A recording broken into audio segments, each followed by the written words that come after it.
राज्यासह सोलापूर जिल्ह्यातील शेतकऱ्यांसाठी एक आनंदाची बातमी आहे।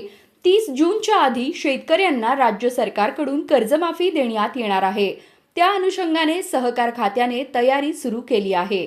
राज्यातील थकबाकीदार शेतकऱ्यांना 30 जून पूर्वी कर्जमाफी दिली जाणार आहे।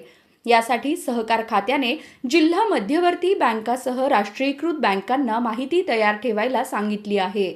आता 30 जून 2025 पर्यंतच्या थकबाकीदार शेतकऱ्यांना कर्जमाफी मिळणार हे मात्र निश्चित झालं आहे। सोलापुरातील 3.25 लाख शेतकऱ्यांना याचा लाभ मिळणार आहे।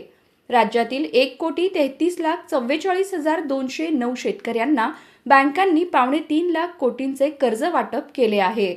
त्यातील 24,73,566 शेतकऱ्यांनी त्यांच्याकडील 35,477 कोटी रुपयांचे कर्ज मुदतीत भरलेले नाहीत।